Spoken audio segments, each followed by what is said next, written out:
আমরা আহলুল হাদিসরা কোনো দল না, মানে দল বলতে আমরা একটা কোনো বিশেষ নীতি নিয়ম তৈরি করে কোনো একজন আলেম শেখ ইমাম তাকে আমরা ইমাম মনে করে আমরা চলি না দুনিয়াতে।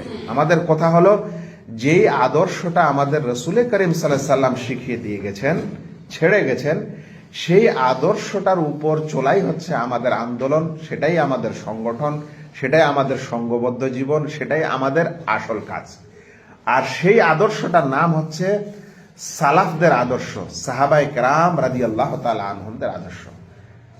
আজ মুসলমান, সঠিক প্রকৃত মুসলমান চিনতে হলে ফিরে যেতে হবে ওই মুসলিমের কাছে যেই মুসলিমকে আমাদের রাসূল সাল্লাল্লাহু আলাইহি ওয়াসাল্লাম দুনিয়াতে ছেড়ে গেছিলেন।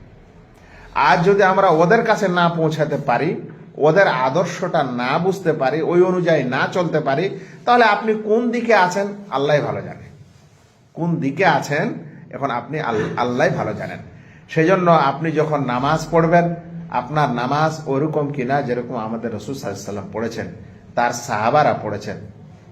আপনি যখন কোনো জিনিস বিশ্বাস করবেন, এটাকে ঈমান বলা হয়, আকীদা বলা হয়, ওই বিশ্বাসটা যেন সাহাবাদের বিশ্বাসের মতো হয়।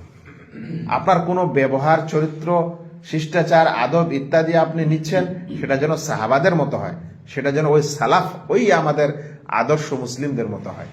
আমরা ওই নীতি নিয়মের উপর চলার নামই হচ্ছে আহলুল হাদিস।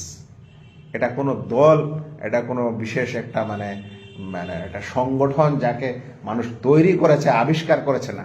এটা ওই ধারাবাহিকতা, ওই ধারাবাহিক নীতিরই একটা নীতি। এটার জন্য নতুন কিছু না।